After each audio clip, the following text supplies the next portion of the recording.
The restaurant's crystal chandeliers cast golden light across white tablecloths, each one hosting couples celebrating something worth remembering.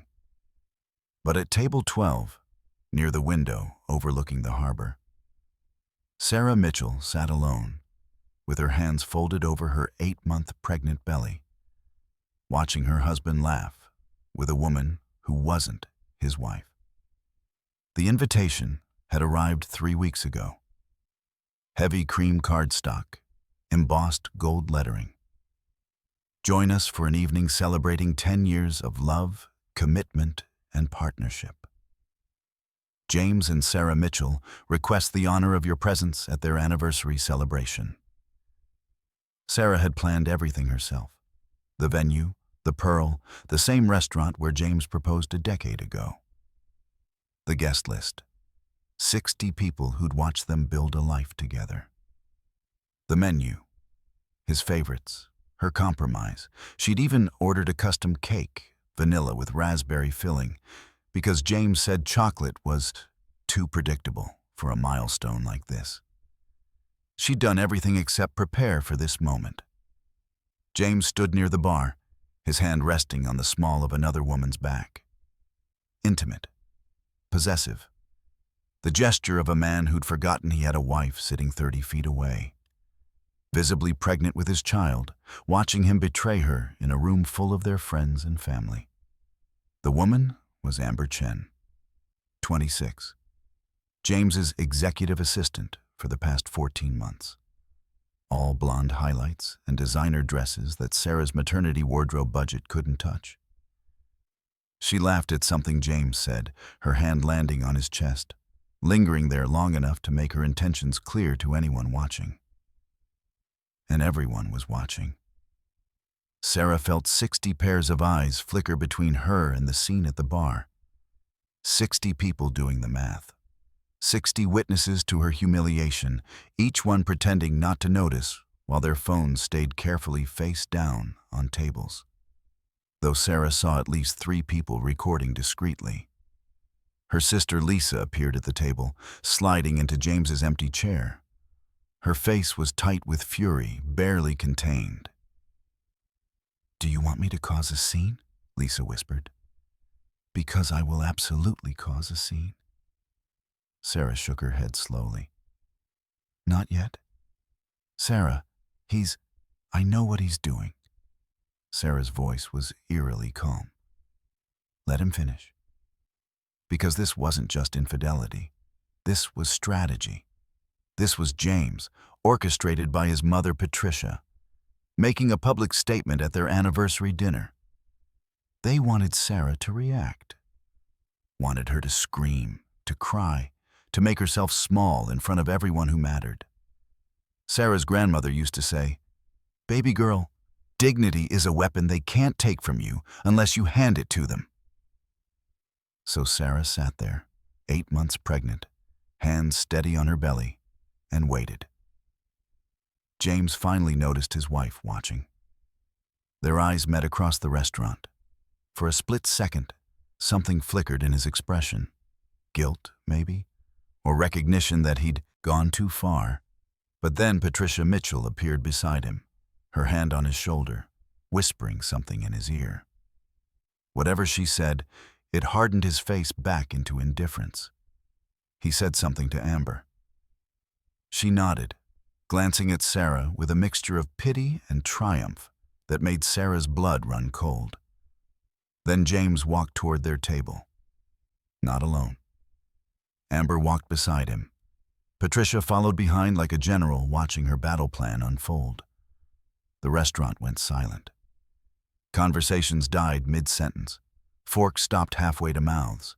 Everyone sensed something terrible was about to happen, and no one wanted to miss it. James stopped at the table. He didn't sit down. "Sarah, we need to talk." His voice was formal, cold.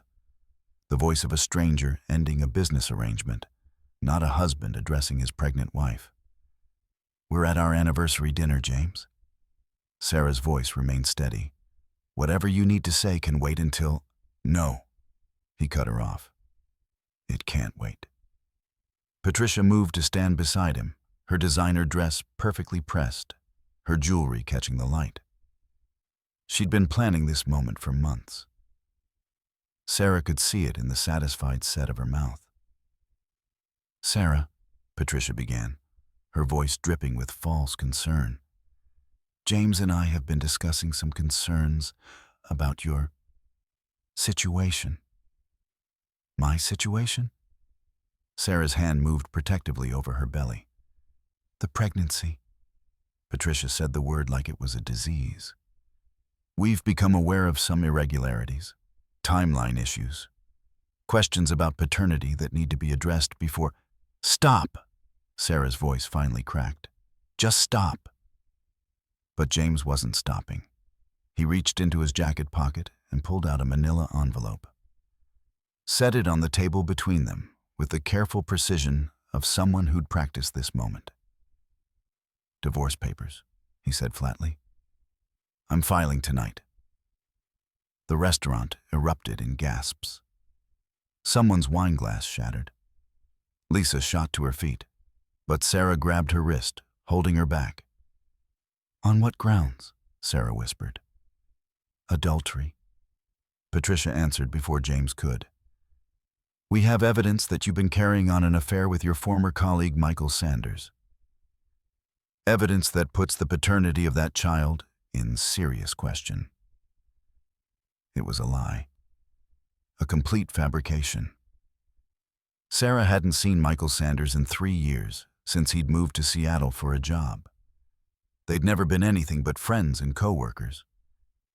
But Sarah saw the strategy immediately. They weren't interested in truth. They were interested in narrative. "That's not—" "I never—" Sarah couldn't form words. The room was spinning. James pulled out his phone, scrolling to something, then turned the screen toward her. A photo. Sarah and a man who looked vaguely like Michael having coffee at an outdoor cafe. Except Sarah had never been to that cafe, had never taken that photo.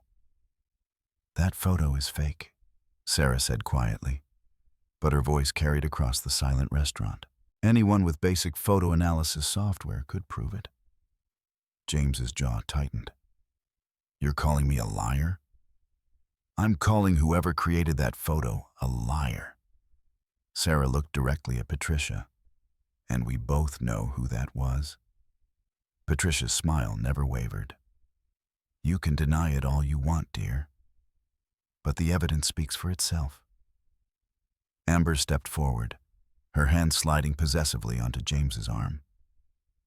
"James deserves someone who respects him, someone who isn't trying to trap him with another man's baby." The words hung in the air like poison gas. Sarah felt something inside her chest crack, not break, but transform, crystallize into something harder than grief, sharper than rage. She stood slowly, her pregnant frame making the movement difficult, but somehow dignified. Every eye in the restaurant tracked her as she reached for the envelope, opened it with steady hands, and pulled out the divorce papers. She read the first page carefully, quietly. Then she looked up at James with eyes that no longer held love or hope or even hurt. Just cold assessment. "You're filing for divorce on our 10th anniversary at the restaurant where you proposed, in front of everyone we know, based on a forged photograph and lies from your mother and your mistress." James flinched at the word mistress, but Amber's smile only grew wider. "I'm doing what's best for—" "Don't!" Sarah's voice cut like glass. "Don't you dare pretend this is noble. You're doing what's easiest. What Patricia wants. What Amber wants. You stopped caring what I needed the day your mother convinced you I wasn't good enough for the Mitchell name." She picked up her purse, movements slow and deliberate. "I won't sign these tonight.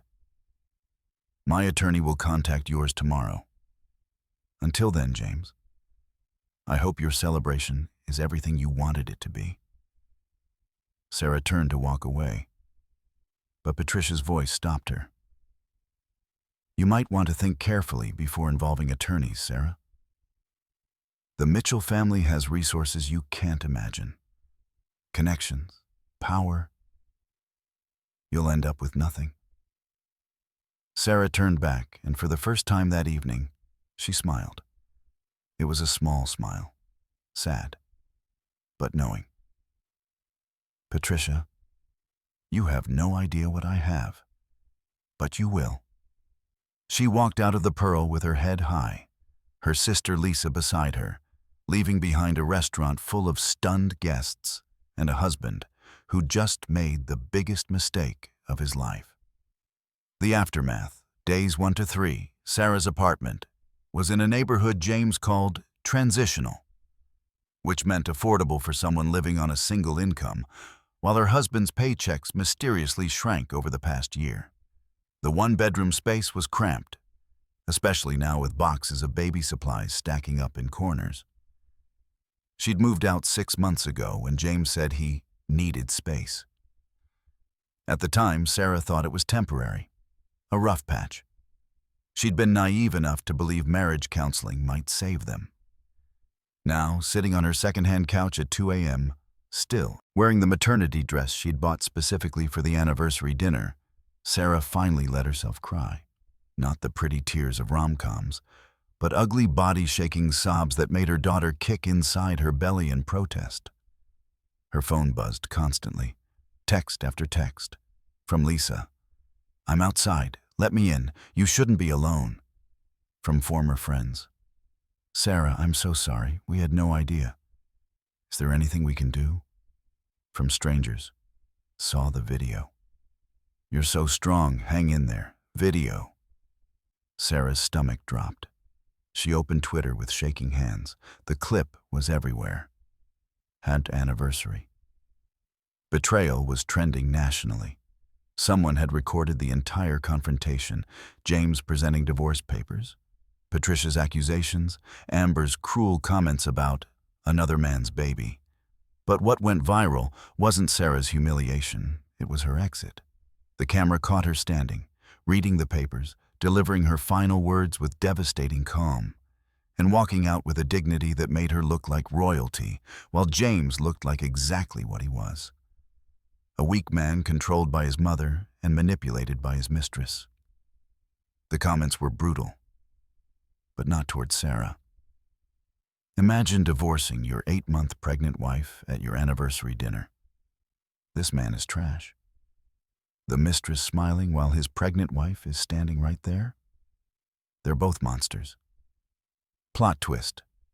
She's about to become incredibly successful, and he's going to spend the rest of his life regretting this. His mother orchestrated this. You can see it in her face. Toxic doesn't begin to cover it. Sarah turned off her phone. The validation felt hollow. She was still alone, still pregnant, still facing divorce proceedings that would drain whatever savings she had left. She finally let Lisa inside around 3 a.m. Her sister took one look at her and pulled her into a hug that lasted 5 full minutes. When they finally separated, Lisa's face was set with grim determination. "I need to tell you something," Lisa said, "and I need you to stay calm." I don't think I have any calm left. 3 months ago, I saw James having lunch with Amber, downtown at that French place he always said was too expensive for regular visits. Lisa's hands were shaking. They were holding hands across the table. He was feeding her dessert. And when I confronted him later, he told me I was imagining things, that Amber was just a colleague. Sarah closed her eyes. "Why didn't you tell me?" "Because you were already so stressed with the pregnancy, the complications, the bed rest. I thought..." Lisa's voice cracked. "I thought I was protecting you. I'm sorry. I should have told you immediately." It wouldn't have mattered. Sarah opened her eyes. He'd already decided. Patricia had already decided. I could have been perfect, and it still wouldn't have been enough. They sat in silence for a long moment. What are you going to do? Lisa finally asked. Sarah looked around her tiny apartment, at the stack of unpaid medical bills on the counter, at the baby clothes she'd been washing and folding, preparing for a daughter whose father had just publicly rejected her. I don't know. I can't afford a good attorney. James will drag this out, and Patricia will make sure I get nothing. They'll use their connections to... Sarah stopped. Her eyes landed on a cardboard box in the corner. A box she'd brought from her grandmother's house after the funeral 8 months ago, but never opened. Too painful. Too raw.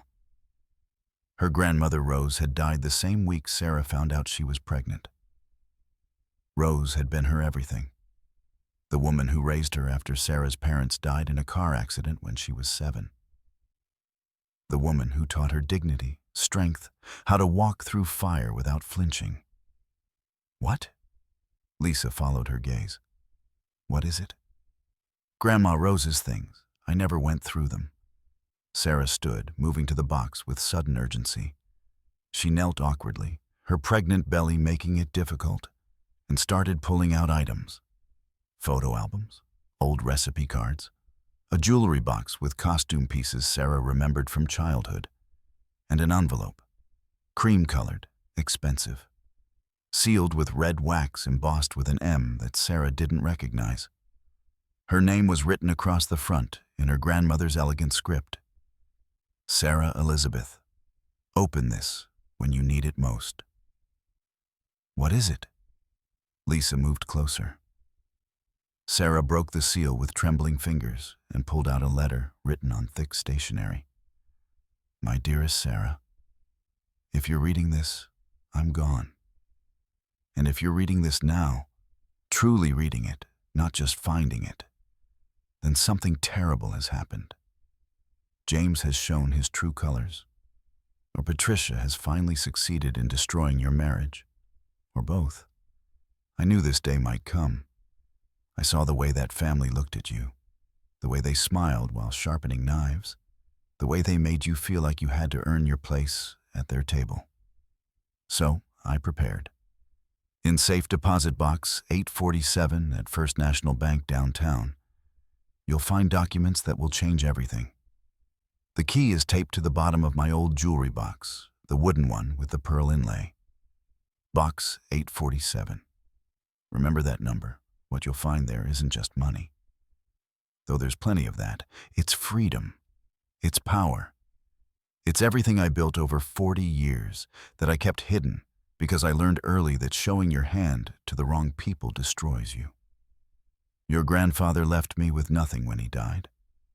His family took everything, said I had no legal claim because we'd been separated, though never divorced. They left me with a 7-year-old daughter, your mother, and $300 in a checking account. So I rebuilt. Quietly, carefully. I started with a small investment, $500 I saved from cleaning houses. Turned it into $5,000, then $50,000, then more. I played the stock market like a chess game. I bought properties when everyone else was selling. I created shell companies to hide my assets from people who would have taken them. By the time your mother was in high school, I was a millionaire. By the time you were born, I'd surpassed 10 million.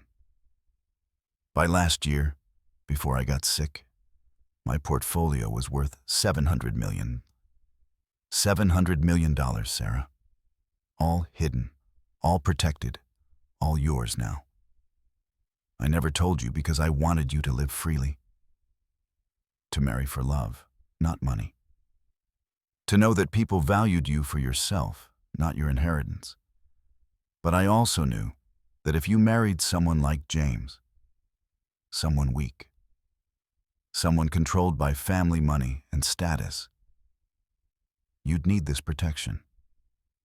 The documents in the box will explain everything. My attorney, Robert Chen at Chen & Associates, knows you're coming. He's been managing my affairs for 20 years. Trust him. But before you open that box, Before you tell anyone what you found, I need you to understand something crucial.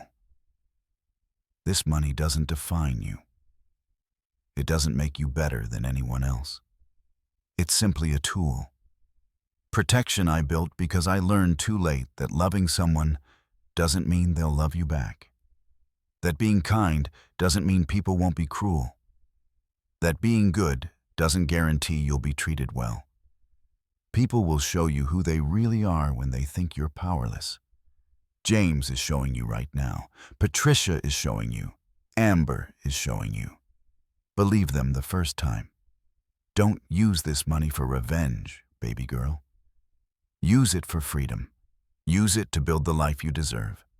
Use it to give your daughter everything I couldn't give your mother. Choices, options, power that no one can take away. And if James and Patricia and everyone who underestimated you happen to learn what they lost when they threw you away, well, that's just them facing the natural consequences of their choices. I love you more than I have words to express. I'm sorry I won't be there to meet my great-granddaughter, but I'll be watching. And I'm so proud of the woman you've become. Show them what a Rose woman is made of. With all my love, Grandma Rose. P.S. The baby's nursery fund I mentioned I was setting up, that was a lie. I was actually transferring assets into your name. Check the box, you'll understand. Sarah read the letter 3 times, then a 4th. Her hands shook so badly the paper rustled like leaves in a storm. Lisa leaned over, reading over her shoulder. When she finished, she sat back hard against the wall. Holy shit. She can't be serious, Sarah whispered. 700 million? It's not possible. Your grandmother was a lot of things, Sarah. But she wasn't a liar. Sarah's mind was spinning. She thought about the modest house where Rose lived, the sensible cars she drove, the way she clipped coupons and bought store-brand groceries, the simple dresses, the practical shoes, the life that looked so ordinary from the outside. It had all been an act, a disguise, protection. The jewelry box, Sarah said suddenly. She pulled out the wooden box with pearl inlay. Her fingers found the seam at the bottom, felt the edge of something taped there. A small silver key fell into her palm. Lisa stared at it. What are you going to do? Sarah looked at her phone, still buzzing with notifications. Looked at the divorce papers James had served her. Looked at her reflection in the dark window, 8 months pregnant, exhausted, supposedly powerless. Then she looked at the key. I'm going to the bank, Sarah said quietly. And then I'm going to show James Mitchell what he just threw away. The attorney meeting, week 2. First National Bank opened at 9 a.m. on Monday morning. Sarah was there at 8:45, wearing her most professional maternity dress, her grandmother's letter folded carefully in her purse, the small silver key burning a hole in her pocket. She'd barely slept in 3 days. Every time she closed her eyes, she saw James's face as he handed her those divorce papers. Saw Amber's triumphant smile. Saw Patricia's calculated satisfaction. But she also saw her grandmother's words. Show them what a Rose woman is made of. The bank manager, a woman named Helena Rodriguez, greeted Sarah with professional courtesy that shifted to something warmer when Sarah mentioned Rose Mitchell's name. Mrs. Mitchell was one of our most valued clients, Helena said softly. I was so sorry to hear of her passing. She spoke of you often. She paused. She also left very specific instructions about your access to Box 847. Helena led Sarah to the vault, a secure room lined with metal boxes of various sizes. Box 847 was larger than Sarah expected, nearly 2 feet wide. Take all the time you need, Helena said. leaving Sarah out in a small private room with the box sitting on the table like Pandora's mythical container. Sarah's hands shook as she inserted the key. The lock clicked open with a sound that felt like destiny unlocking.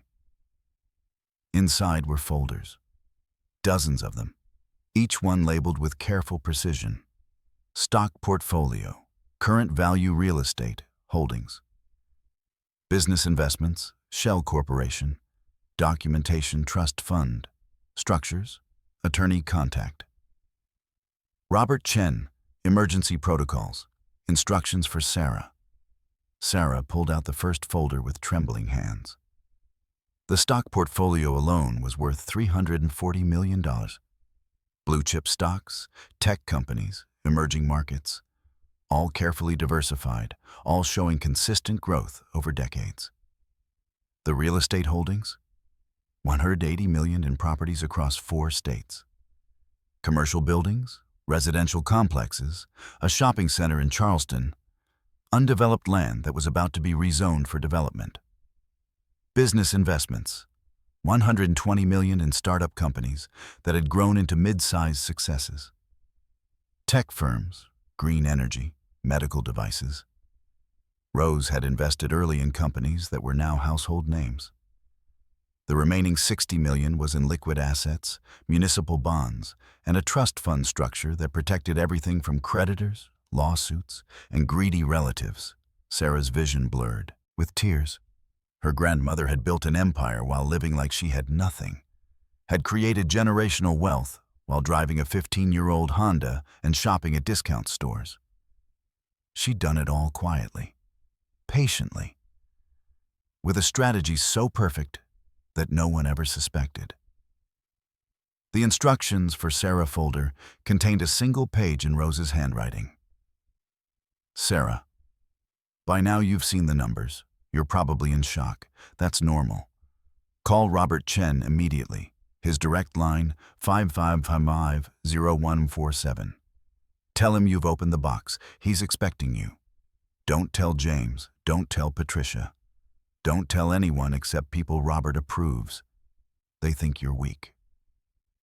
Let them keep thinking it. The best weapon is the one your enemy never sees coming. I love you. Now go build your empire. Grandma Sarah called Robert Chen from the bank's private room. He answered on the first ring. Sarah Mitchell? His voice was warm, cultured, carrying the weight of authority. I've been waiting for your call. I'm very sorry for your loss. Your grandmother was an extraordinary woman. She left me. Sarah's voice cracked. She left me everything. She did. And she left very specific instructions about how to protect it. How soon can you be at my office? I can come now. Perfect. I'll clear my schedule. Robert Chen's office was on the 40th floor of a glass tower that made Sarah feel like she was stepping into a different world. The reception area alone was bigger than her apartment. Floor-to-ceiling windows, modern art on walls, leather furniture that probably cost more than her car. Robert himself was 65, silver-haired, with sharp eyes that missed nothing. He greeted Sarah with genuine warmth and led her to a conference room that overlooked the entire city. Your grandmother was one of the most brilliant clients I've ever represented, Robert said as they sat. She built something remarkable, and she did it without anyone knowing. How? Sarah asked. How did she hide it? How did no one find out? Careful structuring, shell corporations, Nevada LLCs, trust funds with names that couldn't be traced back to her. She paid her taxes, kept her records clean, and lived modestly enough that no one thought to look deeper. He smiled. Rose was a master strategist. He opened a briefcase and pulled out documents that represented 40 years of careful planning. Everything is now in your name, Robert continued. The transition began the moment your grandmother passed. I've spent the last 8 months finalizing transfers, updating documentation, ensuring everything is legally ironclad.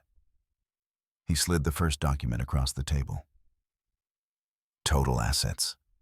$702 million as of this morning. That includes stock appreciation since her death. Sarah's hands shook as she looked at the number. $702 million. The structure protects you completely, Robert explained. Your ex-husband has no legal claim. The marriage existed, but these assets were never marital property. They were your inheritance received after separation. James's attorneys can try to challenge it, but they'll fail. Rose made sure of that. He pulled out another folder. Now, Rose also left what she called her justice protocol. Instructions for what to do if, and I'm quoting here, James Mitchell proves himself to be the weak, mother-controlled coward I suspect he is. Despite everything, Sarah almost laughed. That sounded exactly like her grandmother. What kind of instructions? Robert's expression turned serious. Your grandmother did research, Sarah. She knew the Mitchell family's financial situation, and she discovered something interesting. He pulled out a thick file with James's name on it. James's company, Mitchell Development, is drowning in debt. They've been hemorrhaging money for 3 years, hiding losses, cooking books to keep investors from fleeing. Patricia has been covering the shortfalls with her personal wealth. But she's running out. They're approximately 18 months from bankruptcy. Sarah felt her breath catch. James told me business was thriving. He said that's why he worked such long hours. He was lying, or Patricia was lying to him, which seems more likely. Robert pulled out financial statements that painted a devastating picture. Mitchell Development owes $47 million to various creditors. The company's assets are worth maybe $20 million if liquidated. They're functionally insolvent. Why haven't they filed for bankruptcy? Pride, reputation. The Mitchell name means everything to Patricia. She'd rather burn through her personal fortune than admit failure. Robert leaned forward. But here's what's interesting. One of their major creditors is a shell corporation called Rosewood Holdings. Sarah's breath caught. That's your grandmother's company, yes. Robert smiled. Rose bought $12 million of Mitchell Development's debt 2 years ago. She saw that James was leading you toward a company that would eventually collapse. And she positioned herself to have leverage if needed. That means I own $12 million of James Mitchell's debt, which gives you significant leverage. You could call the debt forced bankruptcy, or... Robert paused meaningfully. You could wait. Let James dig himself deeper. Let him make decisions based on false confidence. And then, when the timing is right, you reveal your position. Sarah's mind was spinning. What else did she leave? Instructions for everything. How to structure your return. How to protect yourself legally. How to ensure James and Patricia face consequences for their behavior. Robert pulled out another document. She also had investigators document Patricia and Amber's conspiracy. He showed Sarah evidence that made her stomach drop. Text messages between Patricia and Amber dating back 14 months. Plans to remove Sarah from the picture. Discussions about forging evidence. Bank transfers from Patricia to a graphic designer who created the fake photo of Sarah with Michael Sanders. This is enough to file criminal charges, Robert said quietly. Conspiracy to commit fraud. Possibly defamation. Your grandmother documented everything. Sarah stared at the evidence. At proof that her mother-in-law had orchestrated her destruction with calculated precision. That Amber hadn't just been a mistress. She'd been a co-conspirator from the beginning. What would Grandma Rose want me to do? Sarah asked quietly. Robert smiled. She left you a letter about that, too. He handed Sarah an envelope, sealed with the same red wax embossed with an M. For Mitchell, Sarah realized. Her grandmother's maiden name. Sarah opened it. Sarah, if you're reading this with Robert, you've seen the evidence. You know what they did. You're probably angry. Good. Use that. But don't use it for revenge. Use it for justice. Revenge is emotional. It's satisfying in the moment, but hollow afterward. Justice is strategic. It's about consequences, accountability, teaching lessons that need to be learned. Here's what I want you to do. 1. Don't tell James about the money yet. Let him proceed with the divorce thinking you're helpless. 2. Take time to heal, to rest, to prepare for your daughter's birth. 3. Build your team. Robert will help. Hire the best attorneys, the best advisors, the best protection. 4.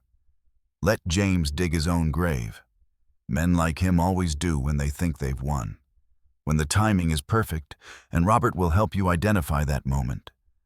Show him what he threw away. Not to hurt him, to teach him.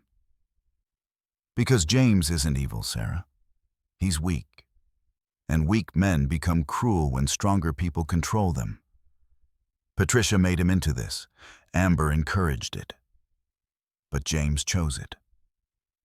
He chose his mother's approval over your love. He chose a mistress's flattery over your partnership. He chose public humiliation over private conversation. Those choices have consequences. Make sure he learns what those consequences are.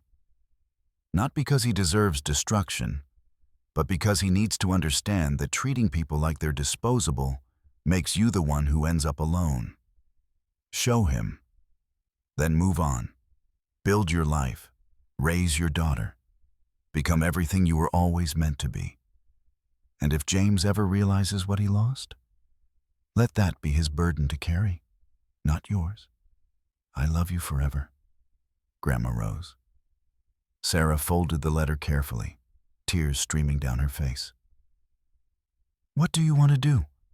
Robert asked gently. Sarah wiped her eyes, placed both hands on her pregnant belly where her daughter was doing somersaults. I want to do exactly what she said. Justice, not revenge. Strategy, not emotion. She looked up at Robert with eyes that no longer held grief or fear. Just steel wrapped in grace.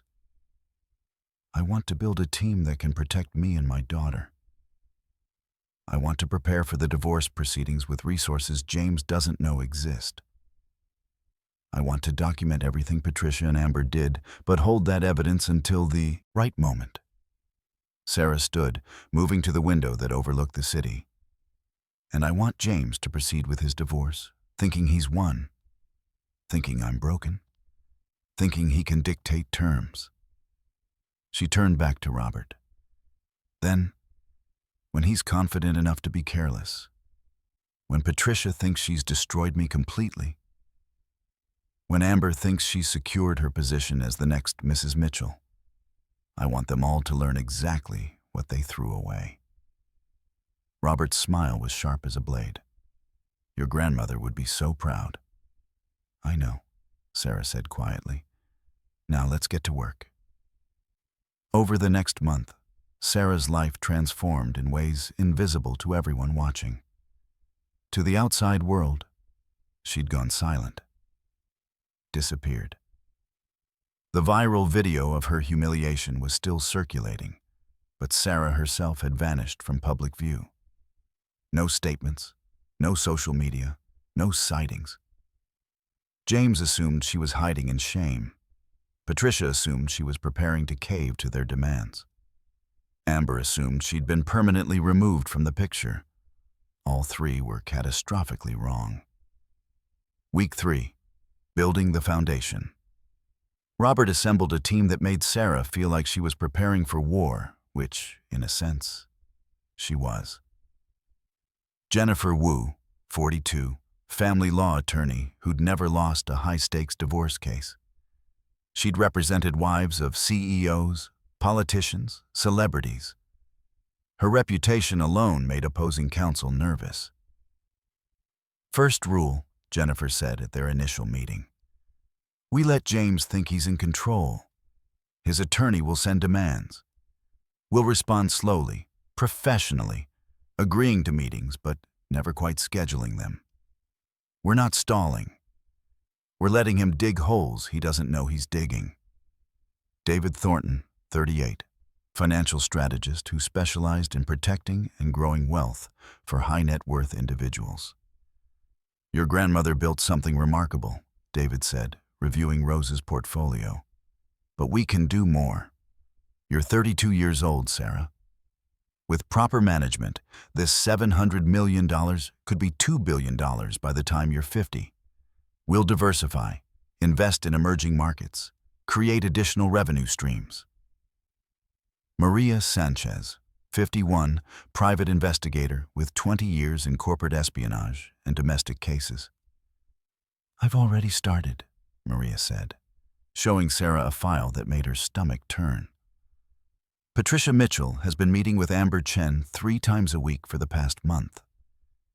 They meet at the Belmont Club, private, expensive, where they think no one's watching. But I'm watching. She showed Sarah photos of Patricia and Amber having lunch, their heads close together, clearly strategizing. They're planning your complete destruction, Maria continued.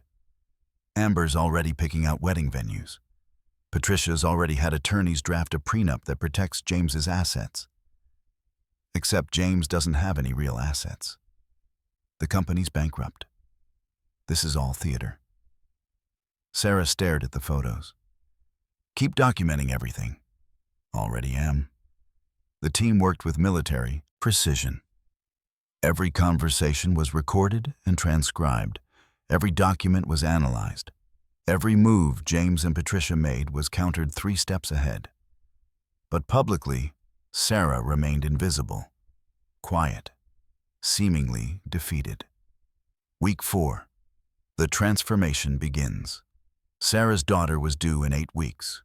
Her doctor had ordered bed rest after some blood pressure concerns. Sarah used that time to educate herself. She read corporate governance documents until her eyes burned. Studied investment strategies, learned about shell corporations, tax structures, asset protection. Her grandmother had built an empire. Sarah was learning how to expand it. David brought her proposals. Green energy startup, founded by MIT grads, looking for $15 million in Series B funding. Tech that could revolutionize solar panel efficiency. Sarah reviewed the documents carefully, asked questions, made David explain every term she didn't understand. Fund it, she finally said. But structure it so I have board representation. You're thinking like your grandmother already, David said approvingly. The transformation was invisible, but profound.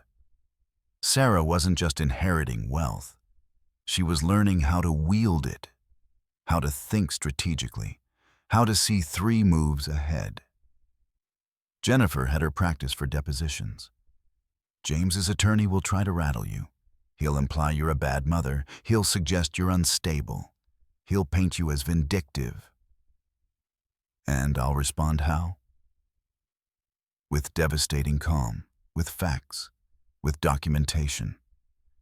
We show them nothing but professionalism while we systematically dismantle their case. They did practice sessions, recorded them, reviewed them. Sarah learned to keep her voice steady even when they hit her with the worst accusations. Learned to pause before responding, to choose words carefully, to never show emotion even when they attacked her character. Perfect, Jennifer said after one particularly brutal session. James is expecting anger, tears, reaction. You're giving him nothing. That's going to drive him insane. Week 5. Intelligence gathering, Maria's surveillance revealed crucial information. Amber was not pregnant, despite telling James's family she might be. A lie to secure her position. Patricia had been borrowing money from 3 different sources to keep Mitchell Development afloat. She was personally in debt $8 million. James had been to a jeweler 3 times in the past 2 weeks, looking at engagement rings. He was planning to propose to Amber before the divorce was even finalized. And most damning, Patricia had approached Sarah's former employer, trying to get Sarah blacklisted in the industry. Sent emails suggesting Sarah was unstable, vindictive, not someone you want on your team. She's trying to make sure you can't rebuild, Maria explained. Classic abuser tactic. Isolate the victim, remove all support structures. Sarah felt rage burn through her chest, but she kept it controlled, channeled. Can you get copies of those emails? Already have them. Sent from Patricia's personal email to 3 different executives, all documented, all legally obtained. That's defamation of character, Jennifer said when she saw them. We can file civil charges. Sue her personally. No, Sarah said quietly. Not yet. Let her keep going. The more rope we give them, the more thoroughly they hang themselves. Week 6, the first countermove. James's attorney finally sent official divorce papers with demands. Joint custody 50-50, despite James never expressing interest in active parenting. No child support. Given the uncertainty of paternity, all marital assets to be divided equally, even though they had essentially nothing. Sarah to sign a non-disclosure agreement preventing her from discussing the marriage publicly. Complete financial disclosure from Sarah within 30 days. Jennifer read it and smiled. He's showing his hand. This is what Patricia told him to demand. How do we respond? We give him nothing. We say we're reviewing with counsel and need more time. We don't agree to any terms. We don't provide financial disclosure. We make him wait. Won't the court order me to disclose? Eventually, yes. But we have months before that happens. Right now, we're in preliminary discussions. We can delay, defer, postpone, all legally. While we do, his company continues to sink. Sarah thought about this. Thought about James sitting in meetings with his attorney, confident he was in control, while his company bled money every day. How long until Mitchell Development goes under? At current burn rate? David pulled up spreadsheets. 12 to 14 months, unless something catastrophic happens sooner. Like someone calling in $12 million in debt they own? David's smile was sharp. Exactly like that. Sarah made her decision. Not yet. Let him think he's winning. Let him get comfortable. You're sure? Jennifer asked. Because once we start playing offense, there's no going back to defense. I'm sure, Sarah said. Then she placed both hands on her belly, feeling her daughter's strong kicks. But when we move decisively. We end this in one strike, not a prolonged battle. Robert spoke up from the conference table. Your grandmother wrote something about timing. Let me find it. He pulled out a folder labeled Sarah's Strategy and found a handwritten note. The best time to strike is when your enemy thinks they've already won. That's when they're most careless, most arrogant, most vulnerable to the truth they never saw coming. Sarah read it twice. Then we let James think he's won. We let him feel secure enough to make mistakes. And when do we strike? Jennifer asked. Sarah thought about this carefully. He'll rush the divorce. He wants to marry Amber as soon as possible. So we let the proceedings move forward. We respond just enough to look compliant, but not enough to give anything away. We attend mediations. We look defeated. She paused, the plan crystallizing in her mind. And then, right before the final hearing, when he thinks it's over, when he thinks he's gotten away with everything, we reveal what he actually threw away, who I actually am, what he actually lost. Maria nodded slowly. Public revelation. The most public possible, Sarah confirmed. Not in court, not in a conference room. Somewhere he can't hide from the consequences. Somewhere everyone will see. Jennifer was already taking notes. Where are you thinking? Sarah smiled. Cold, calculating, perfectly controlled. I don't know yet. But it needs to be somewhere that matters to James. Somewhere Patricia cares about. Somewhere the Mitchell name is on display. Their charity gala, Robert said suddenly. The Mitchell Foundation annual fundraiser. It's in 3 months. Black tie event. 400 guests. All of Charleston's elite. The event where the Mitchell family showcases their philanthropy and family values.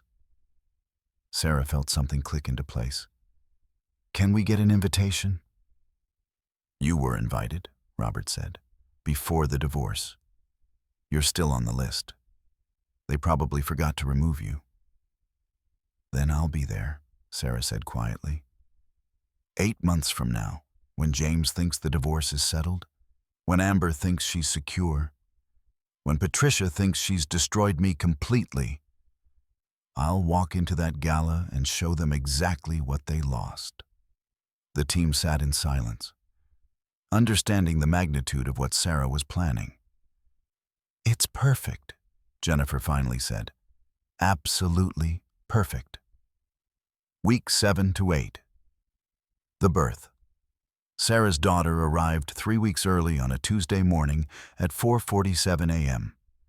7 pounds, 2 ounces. Perfect lungs that announced her arrival with a cry that made nurses smile. Dark hair.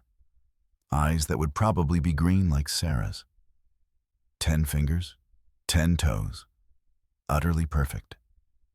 Sarah named her Rose Margaret Mitchell. Rose for her grandmother, Margaret for Sarah's mother. Mitchell because legally, for now, Sarah was still married to James.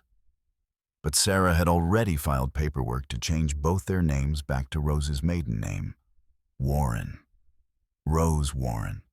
A name with power, a name with history, a name that connected her daughter to the woman who'd built an empire in secret.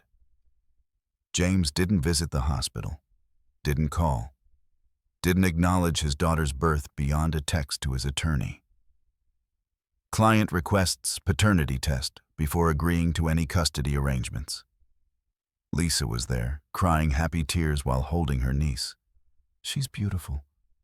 She looks like Grandma Rose. She has her strength too, Sarah said quietly. I can feel it. Robert sent flowers with a card. Congratulations on your greatest achievement. Rose would be so proud. Robert and the entire team. Maria sent a security detail, private, discreet, but thorough. Just until things settle, Maria explained when Sarah protested. Patricia Mitchell is unpredictable, and Amber is desperate. We protect you and the baby until this is over. Sarah didn't argue. She was a mother now. Protection wasn't paranoia. It was responsibility. She spent 3 days in the hospital, learning to nurse, learning to change diapers, learning to function on 2 hours of sleep. And through it all, her mind kept working, planning, strategizing. James had 7 months to dig his hole deeper. 7 months to marry Amber and celebrate his escape. 7 months to feel confident he'd made the right choice. And then Sarah would show him the cost of that choice. The seed planting. Weeks 9 to 16.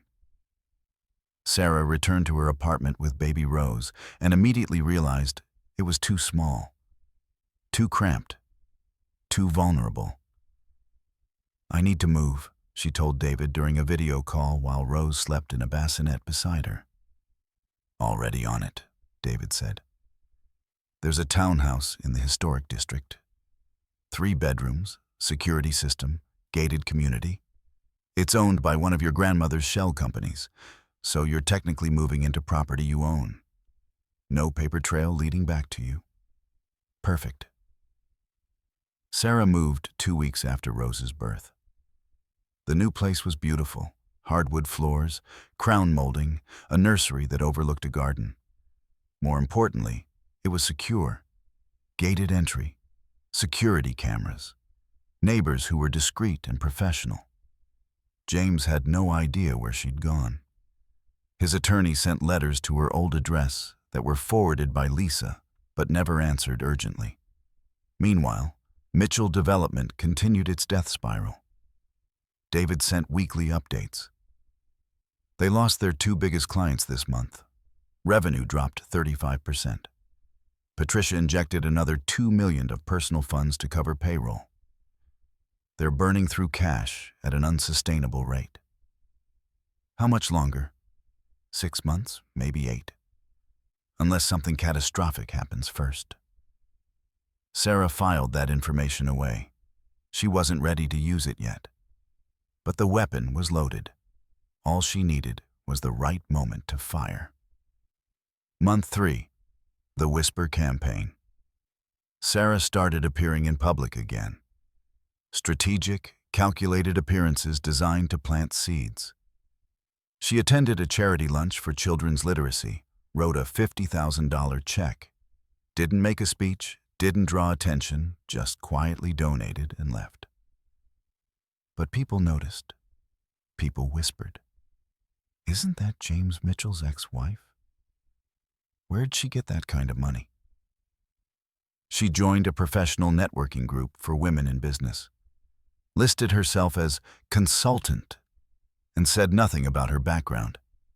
But she asked smart questions, made insightful comments, connected with women who were building companies, raising capital, changing industries.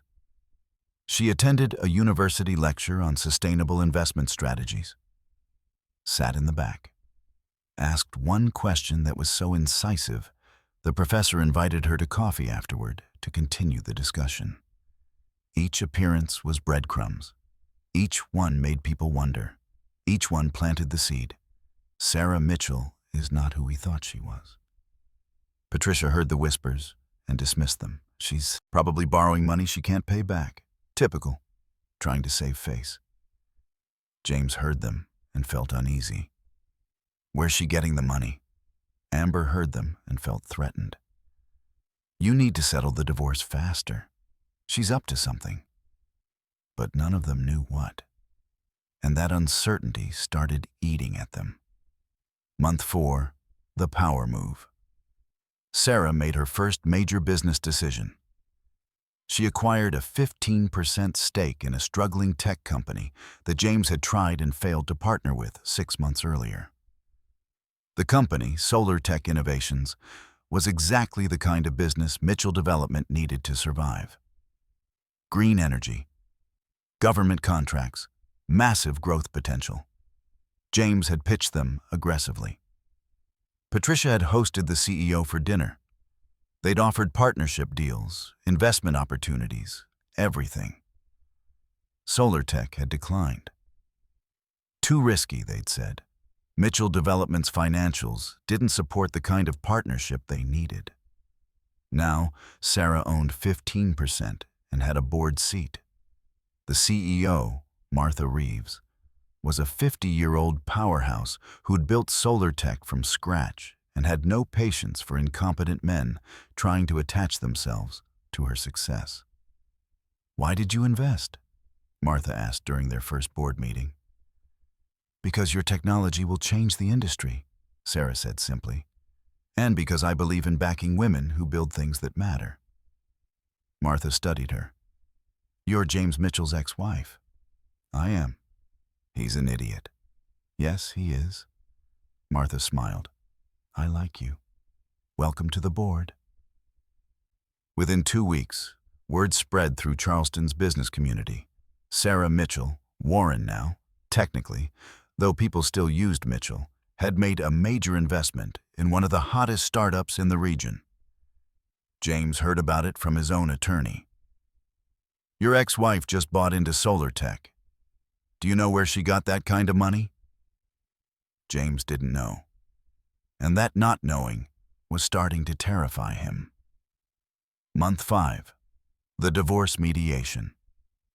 The first official mediation happened in a neutral conference room downtown. Sarah arrived with Jennifer, who carried 3 briefcases full of documentation.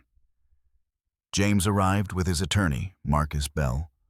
Expensive, aggressive, Patricia's choice.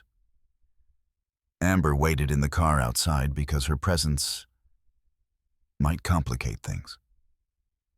Sarah wore a simple navy dress. No jewelry except her grandmother's pearl earrings. Hair pulled back, minimal makeup. She looked tired, which she was, being a new mother. But not defeated. Just quiet. Measured. Completely in control of herself. James looked worse. He'd lost weight. Had dark circles under his eyes. Kept checking his phone like he was expecting bad news. "Let's keep this civil," Marcus began. "My client is prepared to be generous, despite the circumstances." "What circumstances?" Jennifer asked coolly. "The paternity questions. The allegations of infidelity. The fact that Mrs. Mitchell has yet to provide any financial disclosure, which suggests she has something to hide." Sarah said nothing. Just watched Marcus with calm, steady eyes that seemed to see right through his bluster. Jennifer pulled out a folder. "My client has prepared a counteroffer to Mr. Mitchell's demands." She slid papers across the table. James's attorney read them. His face went from confident to confused to concerned. Sarah was asking for full custody with James having supervised visitation until he completed parenting classes. Child support calculated on his actual income, not the inflated numbers he'd been reporting. A restraining order against Patricia Mitchell based on documented harassment, compensation for defamation of character with evidence attached. Full disclosure of all Mitchell development finances, including Patricia's personal injections of capital. "This is absurd," Marcus sputtered. "My client will never agree to supervised visitation." "Then we'll let a judge decide," Jennifer said calmly, "based on the fact that your client has not visited his daughter once since her birth, has not asked about her well-being, has not paid a single dollar of support." James spoke for the first time. "I was waiting for the paternity test." "Which I've agreed to," Sarah said quietly. It was the first time she'd spoken since entering the room. "I have nothing to hide, James. Do you?" James flinched. "My client's finances are not relevant to," Marcus began. "Your client's company is bankrupt," Jennifer interrupted. "You're burning through borrowed money to maintain an illusion of solvency. That's absolutely relevant to child support calculations." Marcus went pale. "How did you—" "We have investigators, Mr. Bell. Good ones." Jennifer smiled. "Now, shall we discuss settlement terms? Or shall we proceed to court where all of this becomes public record?" The mediation ended with nothing resolved. But as Sarah packed her things, she noticed James staring at her with something new in his eyes. Fear. He was starting to realize that she wasn't the helpless woman he'd humiliated. She was something else entirely. Something he didn't recognize. "Sarah," James said as she reached the door. She turned. "Where did you get money for attorneys like her?" Sarah smiled. Small, sad, knowing. "You never bothered to ask who I really was, James. You just assumed. That was your first mistake." She walked out, leaving him standing there with that fear growing into something bigger, something that would soon consume him completely. Because Sarah Warren wasn't done planting seeds, she was preparing for harvest. And the Mitchell family had no idea how brutal that harvest would be. The story exploded faster than Sarah anticipated. By Sunday morning, #Mitchell Gala Revelation was trending on every social platform. Video of Sarah's speech had been recorded by at least a dozen people and spread like wildfire. Financial news outlets were running segments analyzing the wealth reveal. Women's advocacy groups were celebrating Sarah as a symbol of standing up to abuse. The New York Times ran a feature, "The $700 million Secret: How One Woman Turned Humiliation into Power." Forbes published, "Rose Warren's Hidden Empire, a Masterclass in Patient Investment." Business Insider led with, "Mitchell Development Faces Restructuring After Debt, Holder Revealed as Founder's Ex-Wife." But the most viral content wasn't traditional media. It was social media commentary from ordinary people who saw themselves in Sarah's story. She stayed quiet for 6 months while they celebrated destroying her. Then she revealed she owned their entire future. That's not revenge. That's chess. Imagine divorcing your pregnant wife thinking she's worthless, then discovering she's worth $700 million and owns your company's debt. That's legendary. The mistress embezzling, the mother-in-law forging evidence, the ex-husband's company bankrupt. Sarah didn't just win. She exposed everything. This is what happens when you underestimate a quiet woman. She's not weak. She's loading the cannon. By Monday, 3 major production companies had reached out to Sarah's representatives asking about film rights. Publishers wanted book deals. Women's organizations wanted her to speak. Sarah declined it all. This wasn't about fame. This was about freedom.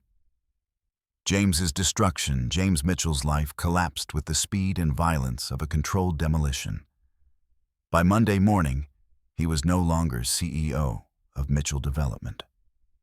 The board, which Sarah now effectively controlled through her debt holdings, had accepted his resignation and installed interim leadership.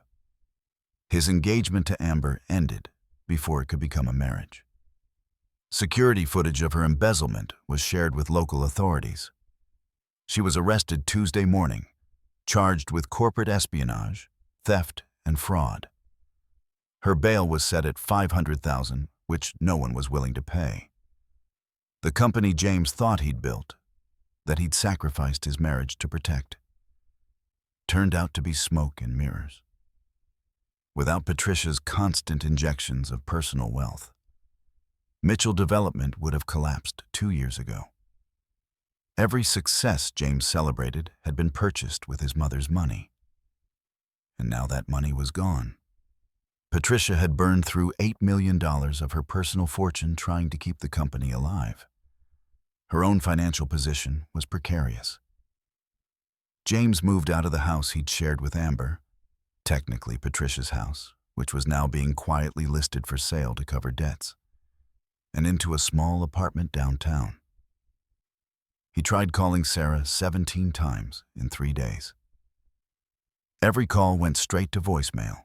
Every text showed as delivered but never read. On Wednesday, he received a letter from Jennifer Wu. "Mr. Mitchell, my client has made it clear that she has no desire for communication with you outside of legally required co-parenting arrangements. Supervised visitation with your daughter Rose will begin once you complete the court-ordered parenting classes and therapy sessions. This is non-negotiable. My client wishes to make clear that she holds no personal animosity toward you. She simply has no room in her life for people who chose cruelty over character.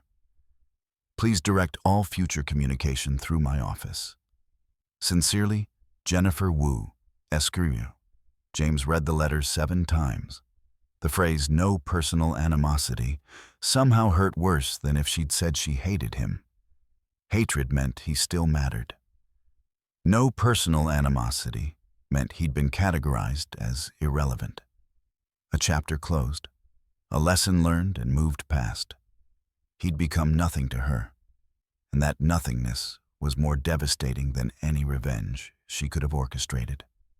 Patricia's reckoning. Patricia Mitchell faced consequences that were social, financial, and personal. The text messages proving her conspiracy with Amber were everywhere.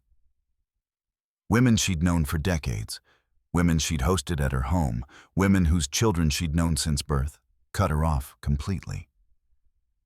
She was removed from 3 charitable boards.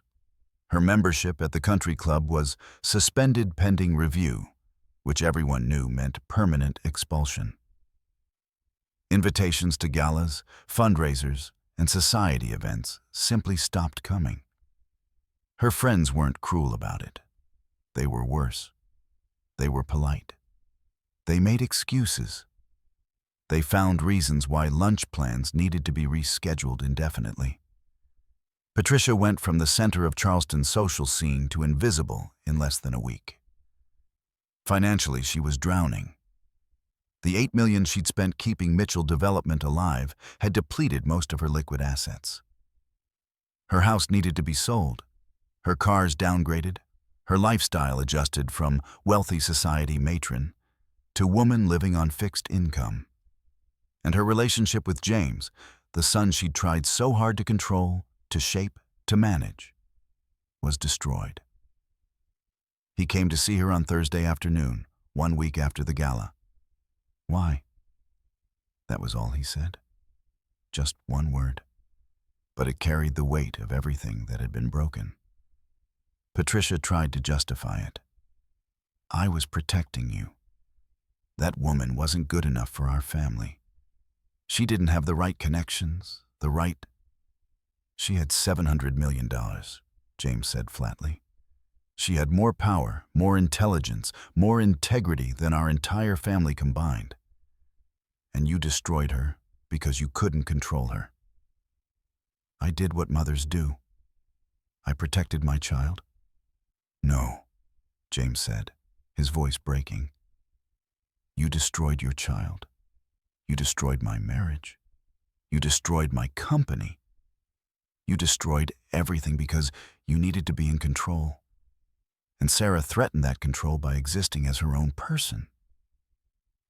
Patricia reached for him. He stepped back. I have a daughter, James continued. Rose. She's 6 months old. I've never held her, never changed her diaper, never heard her laugh, because you convinced me she wasn't mine, because you made me doubt the woman I loved. James, Sarah offered me everything. Love, partnership, a real family. And I threw it away, because you told me to. His eyes were wet, but his voice was steady. I'll spend the rest of my life regretting that. But you won't even admit you were wrong. He turned to leave. Where are you going? Patricia asked, panic creeping into her voice. Therapy, and then parenting classes, and then I'm going to spend years trying to become someone worthy of being Rose's father, even though I'll never be worthy of Sarah's forgiveness. You're abandoning me? James stopped at the door, looked back at his mother, this woman who'd controlled his entire life, who'd loved him in the most toxic, destructive way possible. You abandoned me the day you decided your need for control was more important than my happiness. I'm just finally realizing it. He left. Patricia stood alone in the house that was about to be sold, surrounded by furniture that would be auctioned, facing a future where her son couldn't stand to look at her. She'd won control. She'd destroyed Sarah. She'd kept James under her influence. And she'd lost absolutely everything that mattered. Amber's fate. Amber Chen's fall was swift and public and permanent.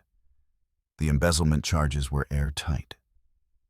Maria's investigation had documented every fraudulent transfer, every file illegally accessed, every piece of corporate espionage Amber had committed while working as James's executive assistant. The prosecution offered a plea deal, 3 years in prison with possibility of parole, plus full restitution of the $67,000 she'd stolen. Amber's attorney advised taking it. Going to trial would mean more evidence becoming public, longer sentences, permanent destruction of any chance at rebuilding her life. She took the plea, was sentenced on a gray Tuesday morning that felt like the death of everything she'd schemed for. Her social media accounts, which she'd carefully curated to show her perfect life with James, were deleted. Not by her choice. Instagram and Twitter suspended her for harassment after thousands of reports from women who'd watched Sarah's revelation. Her name became synonymous with betrayal. When people talked about mistresses who helped destroy marriages, pulling an Amber Chen entered the lexicon. She'd wanted James's money, his status, his name. She'd been willing to destroy another woman to get it. Instead, she got a prison sentence, a criminal record, and a reputation that would follow her forever. On her last day before reporting to prison, she tried to write a letter to Sarah. Tried to apologize, to explain, to somehow make it better. She wrote 7 drafts, threw them all away. Because what could she possibly say that would matter? Sorry I helped destroy your marriage? Sorry I lied about you to your husband?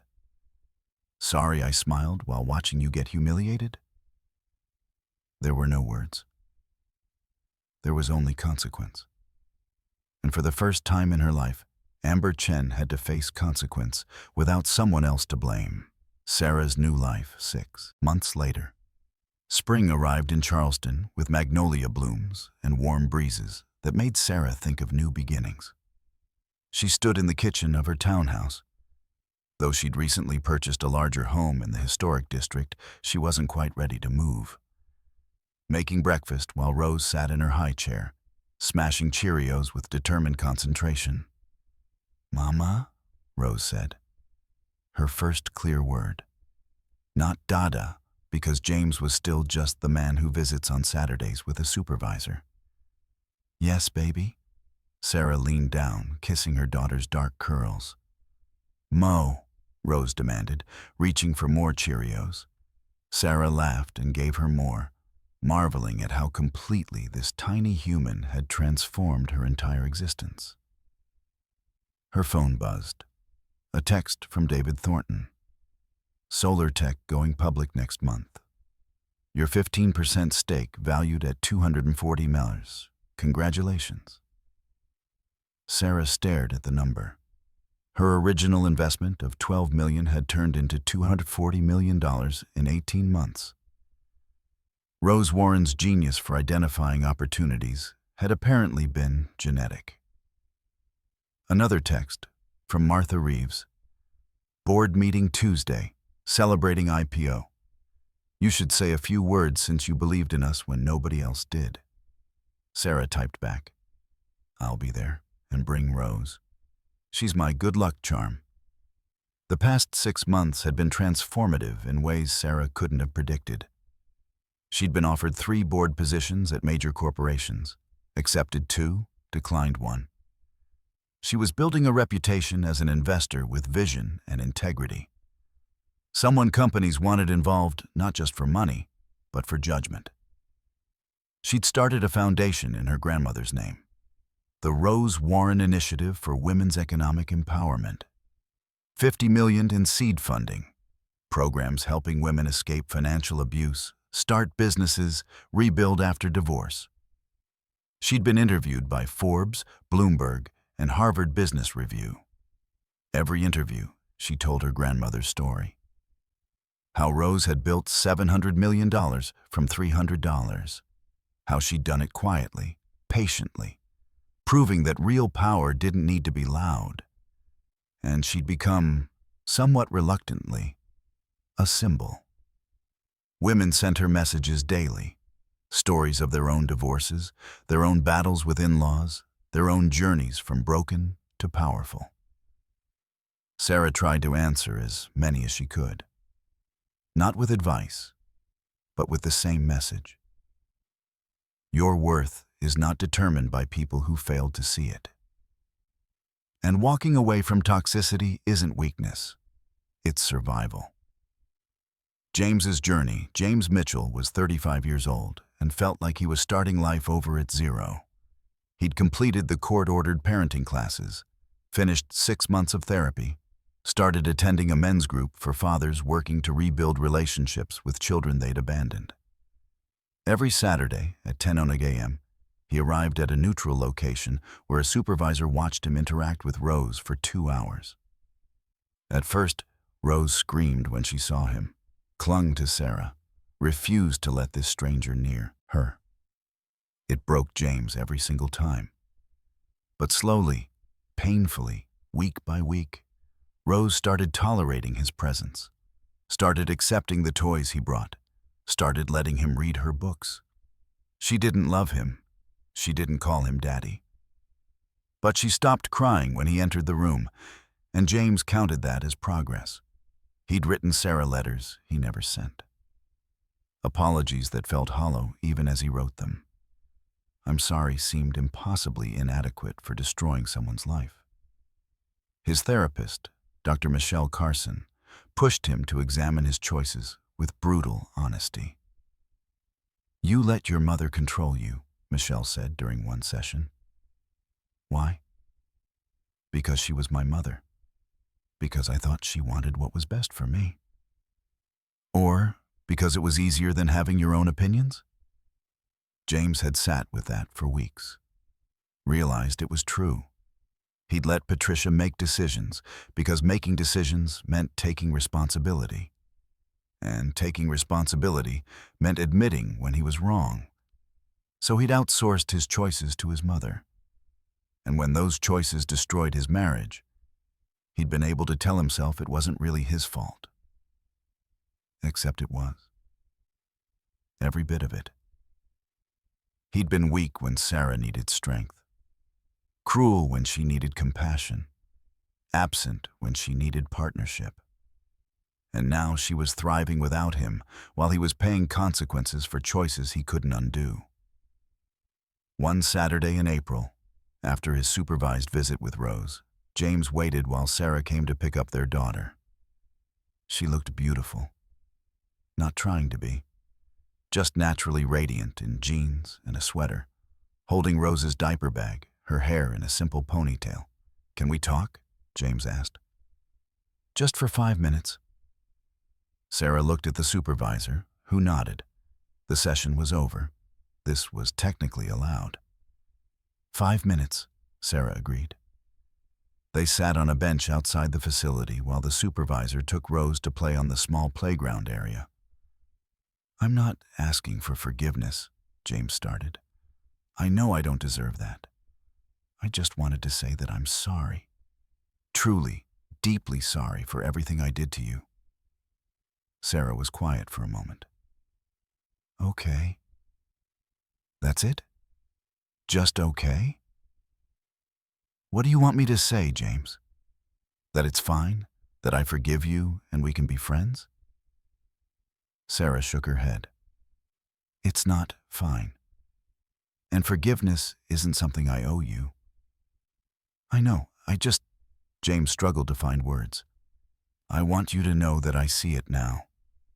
What I lost. What I threw away. You were building empires while I was listening to my mother's poison. You were being a partner while I was being a child. You were loving me despite my weaknesses while I was inventing flaws in you to justify leaving. You needed your mother's approval more than you valued our marriage, Sarah said simply. That's what it comes down to.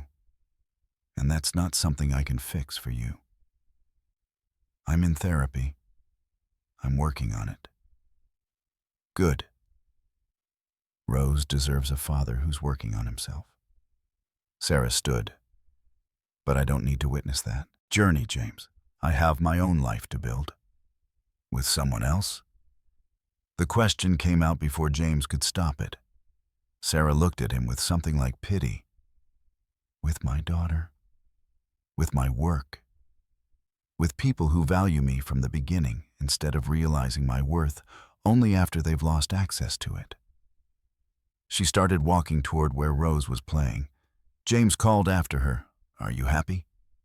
Sarah stopped, turned back, thought about the question honestly. I'm at peace, she finally said. Which is better than happy? Happy is fleeting. Peace is earned. She picked up Rose, who immediately reached for her mother, saying Mama, with such trust and love that James felt his heart crack. That could have been his life, his family, his peace. Instead, he had supervised visits, a studio apartment, and the slowly dawning understanding that some mistakes can't be unmade. You can only learn from them and hope to become someone who won't repeat them. The foundation launch, 1 year later. The Rose Warren Initiative for Women's Economic Empowerment officially launched on what would have been Rose Warren's 78th birthday. Sarah stood at the podium in a conference room full of journalists, nonprofit leaders, and women who'd benefited from early program funding. She wore her grandmother's pearl necklace and felt her presence like a blessing. "My grandmother used to say that real power is built in silence," Sarah began. "That the best protection is being underestimated. That patience is the greatest weapon you'll ever have." She smiled, looking at the photo of Rose that hung behind her. Her grandmother at 50, the age where she'd already built $300 million but still lived in a modest house and drove a 10-year-old car. She built a $700 million empire while pretending to have nothing. She did it to protect herself, to protect me, to prove that a woman who starts with $300 and determination can end with generational wealth. Sarah paused, making eye contact with women in the audience who'd shared their stories with her. "This foundation exists because I was lucky. I had resources I didn't know I had.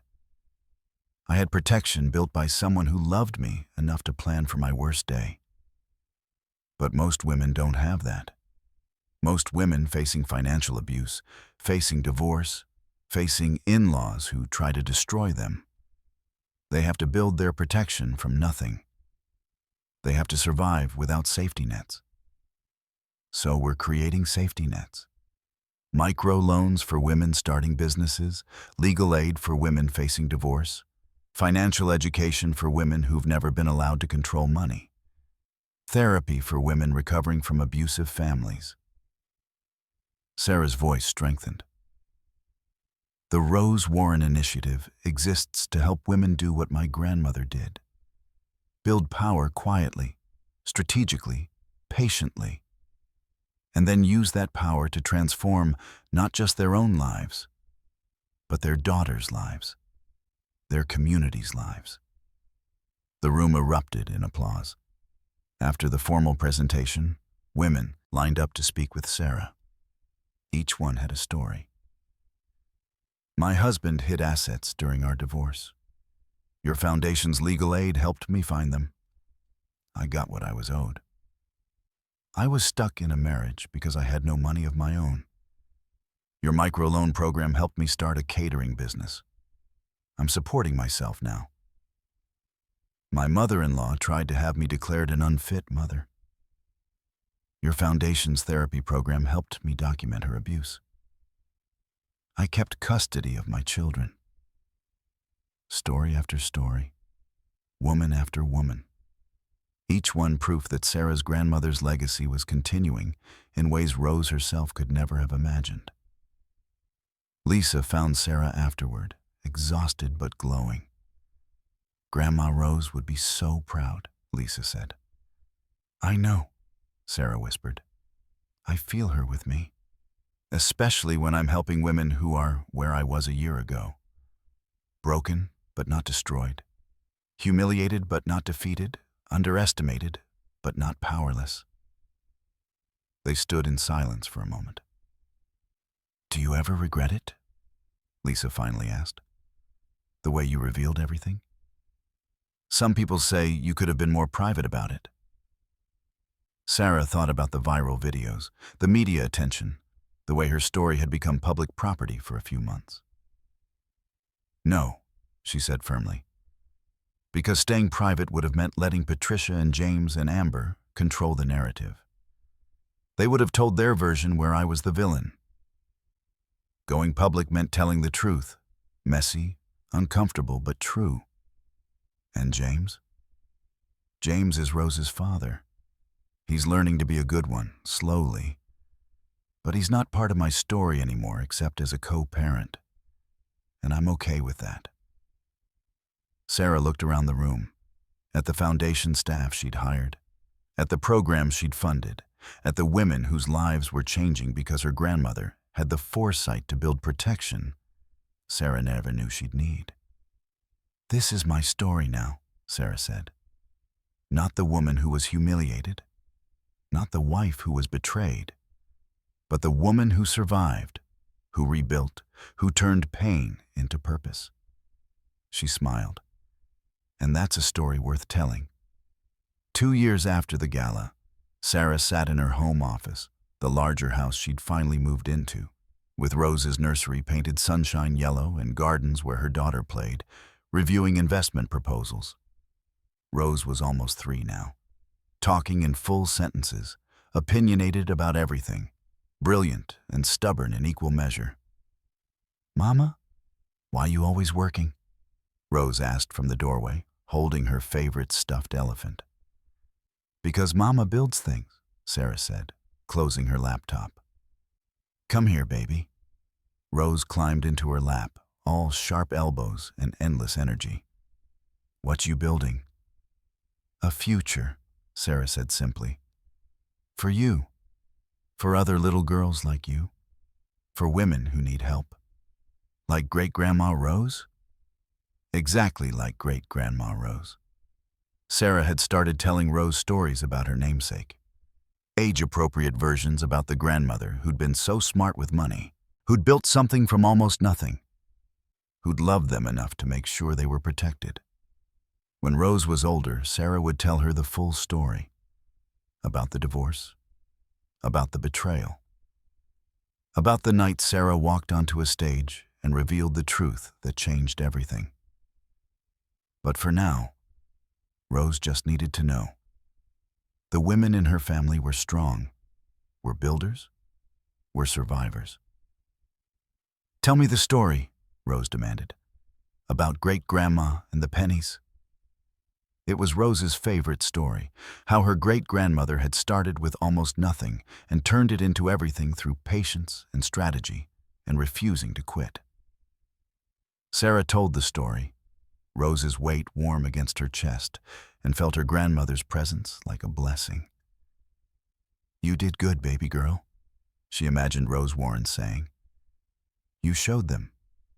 Now you're free." Sarah's phone buzzed. A message from James. "Rose was amazing at her recital today. Thank you for letting me attend. She's incredible." James had graduated to unsupervised visitation 6 months ago. Showed up consistently. Tried to be the father Rose deserved, even though he'd lost any chance at being Sarah's partner. Sarah typed back, "She is incredible. You're welcome to attend her events. She needs her father. Short, professional, co-parenting with boundaries, but not cruelty." Because Sarah had learned something her grandmother tried to teach her. Holding on to anger only poisons you. Letting go doesn't mean forgetting. It means refusing to let past pain control your present peace. James would never be her friend, would never be part of her life beyond shared custody. But he was learning to be a decent father, and that was enough. Another message came through. This one from Martha Reeves. "Solar Tech officially hit $2 billion valuation. Your stake now worth $320 million. Drinks on me. Forever." Sarah smiled. She'd turned her grandmother's $700 million into $1.2 billion in 2 years. Not through luck, but through the same patient strategy Rose had taught her through journals and investment records and one powerful letter. Buy when others panic, hold when others sell, build when others destroy. "Mama, you smiling?" Rose observed. "Because I'm happy, baby." "Why?" Sarah kissed her daughter's dark curls. "Because we're safe. Because we're loved. Because we have everything that actually matters." "What matters?" "You," Sarah said simply. "You matter." and knowing that I can protect you the way Great-Grandma Rose protected me." Rose seemed satisfied with this answer. She wiggled off Sarah's lap and went back to playing, completely unaware that she was the center of her mother's entire universe. Sarah stood, walked to the window overlooking her garden. The sunset painted everything gold and orange. Beautiful, peaceful, earned. She thought about the woman she'd been 2 years ago, 8 months pregnant, standing alone in a restaurant while her husband served her divorce papers. Humiliated, broken, thinking her life was over. She hadn't known then what her grandmother had prepared. Hadn't known she was holding weapons she didn't realize were loaded. Hadn't known that the worst night of her life was actually the beginning of her transformation. Patricia was living in a modest condo in Florida, estranged from James, forgotten by society. Amber was still in prison, serving her sentence. James was rebuilding himself slowly, painfully, learning lessons he should have learned years earlier. And Sarah? Sarah was free. Free from people who tried to make her small. Free from marriages that required her to shrink. Free from in-laws who demanded she prove her worth. Free from the weight of caring what people who didn't value her thought about her choices. She'd walked through fire and come out forged into something unbreakable. She'd been called worthless and proven herself priceless. She'd been humiliated publicly and responded with dignity that inspired millions. She'd survived the worst they could do to her and built something beautiful from the ashes. "Mama," Rose called, "come play." Sarah turned from the window, from the past, from the memories of pain that no longer defined her. She walked toward her daughter's voice, toward her future, toward the life she'd built from ruins.